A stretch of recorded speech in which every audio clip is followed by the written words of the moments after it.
ನಮಸ್ಕಾರ. ನನ್ನ ಹೆಸರು ಸಮಾಜ್. ನಾನು 7ನೇ ತರಗತಿ ಓದ್ತಿದ್ದೀನಿ.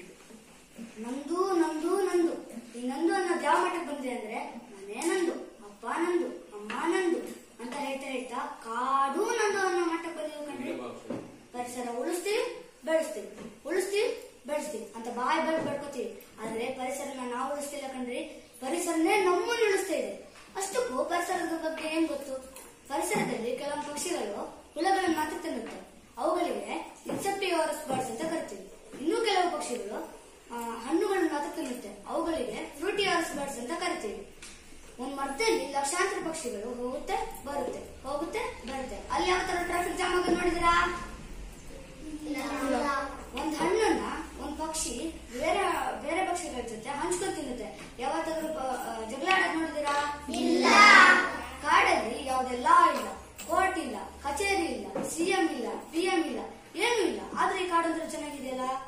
ಮೊದಲನೇದಾಗಿ ಕಾಡಂದೇ ತಪ್ಪು. ಕಾಡಿಗೆ ಅರಣ್ಯ, ವನದುರ್ಗೆ, ಅನ್ನಪೂರ್ಣೆ ಅಂತ ಕರಿತೀವಿ.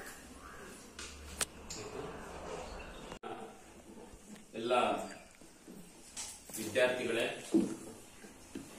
ಇವತ್ತು ನಮ್ಮ ಶಾಲೆಯಲ್ಲಿ ವಿಶ್ವ ಪರಿಸರ ದಿನಾಚರಣೆಯನ್ನ ಆಚರಿಸ್ತಾ ಇದ್ದೀವಿ. ಪ್ರತಿ ವರ್ಷ ಜೂನ್ 5ನೇ ದಿನಾಂಕವನ್ನ ವಿಶ್ವ ಪರಿಸರ ದಿನ ಅಂತೇಳಿ ನಾವು ಆಚರಿಸ್ತೀವಿ. ಈ ಒಂದು ದಿನಾಚರಣೆಯನ್ನ ಆಚರಿಸೋದಕ್ಕೆ ಬಹಳಷ್ಟು ಅಂಶಗಳು ಮಹತ್ವಪೂರ್ಣವಾಗಿರ್ತವೆ ಅಂತಕ್ಕಂಥದ್ದು. ಪರಿಸರ ಚೆನ್ನಾಗಿರ್ಬೇಕು ಅಂತೇಳಿದ್ರೆ ನಾವು ಪರಿಸರವನ್ನ ರಕ್ಷಣೆಯನ್ನ ಮಾಡಬೇಕು. ನಾವು ಪರಿಸರವನ್ನ ರಕ್ಷಣೆಯನ್ನ ಮಾಡಿದ್ರೆ ಮುಂದಿನ ಪೀಳಿಗೆಯೂ ಕೂಡ ಪರಿಸರ ಸಿಗುತ್ತೆ ಅಂತಕ್ಕಂಥದ್ದು. ಸೊ ಹಾಗಾಗಿ ಈ ವಿಶ್ವ ಪರಿಸರ ದಿನಾಚರಣೆಯ ದಿನದಂದು ನಾವು ಹೆಚ್ಚು ಹೆಚ್ಚು ಮರಗಿಡಗಳ ಸಸಿಗಳನ್ನ ನೆಟ್ಟು ಅವುಗಳನ್ನ ಜೋಪಾನವಾಗಿ ನೀರು, ಗೊಬ್ಬರ ಇವುಗಳನ್ನ ಹಾಕುವುದರ ಮೂಲಕ ಅವುಗಳನ್ನ ಕಾಪಾಡಬೇಕು ಮತ್ತು ಬೆಳೆಸತಕ್ಕಂಥ ನಿಟ್ಟಿನಲ್ಲಿ ಪ್ರಯತ್ನವನ್ನ ಮಾಡಬೇಕು. ಕಾಡು ಇದ್ದರೆ ನಾಡು ಅಂತಕ್ಕಂಥ ಘೋಷವಾಕ್ಯವನ್ನ ತಾವೆಲ್ಲರೂ ಕೂಡ ಪ್ರಾರ್ಥನಾ ಸಮಯದಲ್ಲಿ ಹೇಳ್ತಾ ಇರ್ತೀರಾ.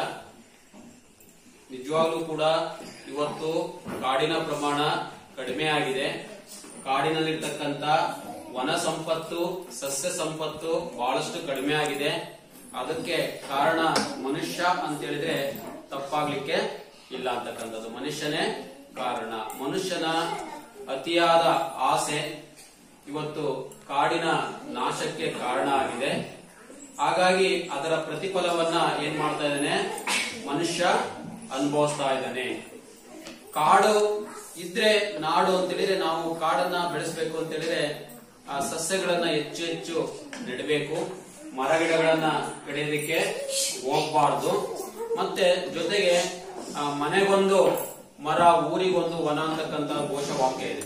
ನಿಮ್ಮ ನಿಮ್ಮ ಮನೆಯ ಮುಂದೆ ಒಂದೆರಡು ಸಸಿಗಳನ್ನ ನೆಟ್ಟು ಅವುಗಳನ್ನ ಜೋಪಾನ ಮಾಡಿ ಬೆಳೆಸಿದ್ರೆ ಇಡೀ ಊರೇ ಏನಾಗುತ್ತೆ, ಕಾಡಾಗಿ ನಿರ್ಮಾಣ ಆಗುತ್ತೆ. ರಸ್ತೆಯ ಬದುಗಳಲ್ಲಿ ಎರಡೂ ಬದಿಗಳಲ್ಲಿ ಮರಗಿಡ ಸಸಿಗಳನ್ನ ನೆಡ್ತಕ್ಕಂತ ಪ್ರಯತ್ನಗಳು ಆಗ್ಬೇಕು. ಮತ್ತೆ ನಿಮ್ಮ ನಿಮ್ಮ ಮನೆಯ ಮುಂದೆ ಸಸಿಗಳನ್ನ ನೆಡ್ತಕ್ಕಂಥದ್ದು, ನಿಮ್ಮ ತೋಟಗಳಲ್ಲಿ ಸಸಿಯನ್ನ ನೆಡ್ತಕ್ಕಂಥದ್ದು, ಆಮೇಲೆ ನಿಮ್ಮ ಗದ್ದೆಗಳಲ್ಲಿ ಸಸಿಯನ್ನ ನೆಡ್ತಕ್ಕಂಥದ್ದು, ಗಿಡಗಳನ್ನ ಹಾಕ್ತಕ್ಕಂಥದ್ದು, ನಿಮ್ಮ ಮನೆಯ ಹಿಂಭಾಗದ ಹಿತ್ತಲುಗಳಲ್ಲಿ ಅಥವಾ ಖಾಲಿ ಜಾಗದಲ್ಲಿ ಗಿಡಗಳನ್ನ ಹಾಕ್ತಕ್ಕಂಥದ್ದು, ಶಾಲೆಯ ಆವರಣದಲ್ಲಿ ಗಿಡಗಳನ್ನ ಹಾಕ್ತಕ್ಕಂಥದ್ದು, ಶಾಲೆಯ ಕೈತೋಟದಲ್ಲಿ ಸಸಿಗಳನ್ನ ನೆಡ್ತಕ್ಕಂಥದ್ದು, ವಿವಿಧ ಕಚೇರಿಗಳ ಮುಂಭಾಗದಲ್ಲಿ ಅಥವಾ ಸ್ಥಳಾವಕಾಶ ಇರ್ತಕ್ಕಂಥ ಜಾಗದಲ್ಲಿ ಸಸಿಗಳನ್ನ ನೆಡೋದ್ರಿಂದ ನಾವೇನ್ ಮಾಡಬಹುದು, ಇಡೀ ಒಂದು ಸಮುದಾಯವನ್ನೇ ಕಾಡಾಗಿ ನಾವು ನಿರ್ಮಾಣ ಮಾಡೋದಕ್ಕೆ ಸಾಧ್ಯ ಆಗುತ್ತೆ. ಯಾಕೆ ನಾವು ಹೆಚ್ಚು ಹೆಚ್ಚು ಸಸಿಗಳನ್ನ ಗಿಡಗಳನ್ನ ಬೆಳೆಸಬೇಕು ಅಂತ ಹೇಳಿದ್ರೆ ಅದರಿಂದ ಬಹಳಷ್ಟು ನಮಗೆ ಪ್ರಯೋಜನ ಇದೆ. ಮೊದಲನೇದಾಗಿ ಶುದ್ಧವಾದ ಗಾಳಿ ಸಿಗುತ್ತೆ. ಆಮೇಲೆ ಕಾಲ ಕಾಲಕ್ಕೆ ತಕ್ಕಂತೆ ನಾವು ಮಳೆಯನ್ನ ಪಡೆಯಬಹುದಾಗಿರುತ್ತೆ. ಮತ್ತೆ ಬಿಸಿಲಿನ ಒಂದು ತಾಪಮಾನದಿಂದ ನಮ್ಮ ಭೂಮಿಯ ತಂಪಾಗುವಿಕೆಯನ್ನು ನಾವು ಪಡ್ಕೋಬಹುದು. ಮತ್ತೆ ಗಿಡಗಳಿಂದ, ಮರಗಿಡಗಳಿಂದ ಸಾಕಷ್ಟು ನಮಗೆ ಆಹಾರ ಪದಾರ್ಥಗಳು ಕೂಡ ಸಿಗ್ತವೆ. ಹಣ್ಣಿನ ಬೆಳೆಸೋದ್ರಿಂದ ಹಣ್ಣುಗಳನ್ನ ನಾವು ಪಡ್ಕೊಳ್ತೀವಿ. ಆ ಹಣ್ಣನ್ನ ತಿನ್ನೋದ್ರಿಂದ ನಮ್ಮ ಆರೋಗ್ಯ ಚೆನ್ನಾಗಿರುತ್ತೆ. ಮತ್ತೆ ಹೂವಿನ ಗಿಡಗಳನ್ನ ಹಾಕೋದ್ರಿಂದ ಆ ಹೂವಿನಿಂದ ಬಂದಿರತಕ್ಕಂತ ಸುಗಂಧ ದ್ರವ್ಯವನ್ನ ನಾವು ತಯಾರು ಮಾಡಬಹುದು. ಜೊತೆಗೆ ಅಲಂಕಾರಿಕ ವಸ್ತುಗಳಾಗಿ ಹೂವನ್ನು ನಾವು ಬಳಸಬಹುದು. ಮತ್ತೆ ಪೂಜಾ ಕಾರ್ಯಕ್ರಮಗಳಿಗೆ ನಾವು ಹೂವುಗಳನ್ನ ಬಳಸಬಹುದಾಗಿರುತ್ತೆ. ಮತ್ತೆ ಮರ ಗಿಡಗಳು ಇದ್ರೆ ವನ್ಯ ಸಂಪತ್ತು ಕೂಡ ಹೆಚ್ಚಾಗುತ್ತೆ, ಕಾಡು ಪ್ರಾಣಿಗಳ ಸಂಖ್ಯೆ ಹೆಚ್ಚಾಗುತ್ತೆ. ಅದರಿಂದ ಪರಿಸರ ಸಮತೋಲನವನ್ನ ನಾವು ಏನ್ ಮಾಡಬಹುದು, ಕಾಪಾಡಬಹುದಾಗಿರುತ್ತೆ. ಹಾಗಾಗಿ ಈ ಒಂದು ವಿಶ್ವ ಪರಿಸರ ದಿನಾಚರಣೆಯ ಈ ಸಂದರ್ಭದಲ್ಲಿ ತಾವೆಲ್ಲರೂ ಕೂಡ ನಿಮ್ಮ ಮನೆಯ ಮುಂದೆ ಸಾಧ್ಯವಾದಷ್ಟು ಮಟ್ಟಿಗೆ ನಿಮ್ಮ ಊರಿನಲ್ಲಿ ಮರ ಗಿಡಗಳನ್ನ, ಸಸಿಗಳನ್ನ, ಗಿಡಗಳನ್ನ ಹಾಕುವುದರ ಮೂಲಕ, ಅವುಗಳನ್ನ ಜೋಪಾನ ಮಾಡುವುದರ ಮೂಲಕ, ರಕ್ಷಣೆಯನ್ನ ಮಾಡುವುದರ ಮೂಲಕ ನಾವೇನ್ ಮಾಡಬೇಕು, ವಿಶ್ವ ಪರಿಸರ ದಿನಾಚರಣೆಯನ್ನ ಒಂದು ಸಾರ್ಥಕತೆಯನ್ನ ತಂದುಕೊಡ್ಬೇಕಾಗಿರುತ್ತೆ. ಜೊತೆಗೆ ಯಾವುದೇ ಮರ ಗಿಡಗಳನ್ನ ನಿಮ್ಮಿಂದ ಹಾಳು ಮಾಡ್ತಕ್ಕಂತ ಕೆಲಸಗಳು ಆಗಬಾರ್ದು. ವಯಸ್ಸಾಗಿರ್ತಕ್ಕಂಥ ಮರಗಳು, ಇನ್ನೇನು ಬಿದ್ದೋಗ್ತಕ್ಕಂಥ ಮರಗಳನ್ನ ನಾವು ನಮ್ಮ ಉಪಯೋಗಕ್ಕೆ ಬಳಸ್ಕೋಬೇಕೇ ವಿನಃ ತುಂಬಾ ಚೆನ್ನಾಗಿ ಬೆಳೆದಿರ್ತಕ್ಕಂಥ ಫಸಲನ್ನ ಕೊಡ್ತಕ್ಕಂಥ ಮರ ಗಿಡಗಳನ್ನ ನಮ್ಮ ಬೇರೆ ಉಪಯೋಗಕ್ಕೆ ನಾವೇನ್ ಮಾಡ್ಬೇಕು, ಬಳಸಬಾರ್ದು. ಸೊ ಇದು ವಿಶ್ವ ಪರಿಸರ ದಿನಾಚರಣೆಯ ಮಹತ್ವ. ಈ ಎಲ್ಲ ಅಂಶಗಳನ್ನ ನಾವು ಗಮನದಲ್ಲಿ ಇಟ್ಕೋಬೇಕಾಗುತ್ತೆ.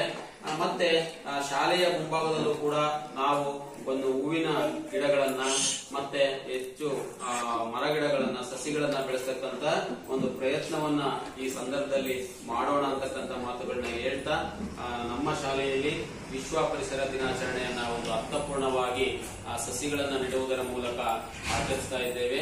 ಈ ಸಂದರ್ಭದಲ್ಲಿ ತಾವೆಲ್ಲರೂ ಕೂಡ ಉಪಸ್ಥಿತರಿದ್ದು ಕಾರ್ಯಕ್ರಮವನ್ನು ಯಶಸ್ವಿಯಾಗಿ ನಡೆಸಿಕೊಂಡಿದ್ದೀರಾ. ತಮಗೂ ಕೂಡ ವಿಶ್ವ ಪರಿಸರ ದಿನಾಚರಣೆಯ ಶುಭಾಶಯಗಳನ್ನ ತಿಳಿಸ್ತಾ, ಮರಿದೆ ನಿಮ್ಮ ಮನೆಯಲ್ಲಿ ತಾವೇನ್ ಮಾಡಬೇಕು, ಸಸಿಗಳನ್ನ ಒಂದೊಂದು, ಕನಿಷ್ಠ ಒಂದು ಸಸಿಯನ್ನಾದ್ರೂ ಕೂಡ ನಿಮ್ಮ ಮನೆಯ ಮುಂಭಾಗದಲ್ಲಿ ಅಥವಾ ಖಾಲಿ ಇರ್ತಕ್ಕಂಥ ಜಾಗದಲ್ಲಿ ಅಥವಾ ನಿಮ್ಮ ಊರಿನ ರಸ್ತೆಯ ಎರಡೂ ಬದಿಗಳಲ್ಲಿ ಅಥವಾ ನಿಮ್ಮ ಊರಲ್ಲಿ ಎಲ್ಲಿ ಖಾಲಿ ಜಾಗ ಇರುತ್ತೆ ಎಲ್ಲರೂ ಕೂಡ ಗಿಡಗಳನ್ನ, ಸಸಿಗಳನ್ನ ಹಾಕುವುದರ ಮೂಲಕ ತಾವೇನ್ ಮಾಡಬಹುದು, ವಿಶ್ವ ಪರಿಸರ ದಿನಾಚರಣೆಯನ್ನ ಸಾರ್ಥಕತೆಯನ್ನ ಮಾಡಬಹುದು. ಅರಣ್ಯ ಇಲಾಖೆಯವರು ಗಿಡಗಳನ್ನ ಕೊಡ್ತಾರೆ, ಸಸಿಗಳನ್ನ ಕೊಡ್ತಾರೆ. ನೀವು ಕೇಳಿದ್ರೆ ಅವರು ಅವರಿಂದ ಪಡ್ಕೊಂಡು ತಾವೇನು ಮಾಡಬಹುದು, ಸಸಿಗಳನ್ನ ನೆಡ್ತಕ್ಕಂಥ ಪ್ರಯತ್ನವನ್ನ ಮಾಡಬಹುದು. ನಿಮ್ಮ ಎಲ್ಲಾದ್ರೂ ಕೂಡ ನಿಮ್ಮ ಮನೆ ಹತ್ರ ಗಿಡಗಳಿದ್ರೆ ತಗೊಂಬನ್ನಿ, ನಮ್ಮ ಶಾಲೆಯ ಮುಂಭಾಗದಲ್ಲಿ ಕೆಲವು ಗಿಡಗಳನ್ನ ಹಾಕೋಣ ಅಂತಕ್ಕಂಥ ಮಾತುಗಳನ್ನ ಹೇಳ್ತಾ, ವಿಶ್ವ ಪರಿಸರ ದಿನಾಚರಣೆಯ ಈ ಸಂದರ್ಭದಲ್ಲಿ ಸಸಿಗಳನ್ನ ನೆಡುವುದರ ಮೂಲಕ ವನ್ಯ ಸಂಪತ್ತನ್ನ ಕಾಪಾಡೋಣ, ಪರಿಸರವನ್ನ ಸಂರಕ್ಷಿಸೋಣ ಅಂತಕ್ಕಂಥ ಮಾತುಗಳನ್ನ ಹೇಳ್ತಾ ನನ್ನ ಮಾತುಗಳನ್ನ ಮುಕ್ತಾಯಗೊಳಿಸ್ತೀನಿ. ಎಲ್ರಿಗೂ ಕೂಡ ಧನ್ಯವಾದಗಳು.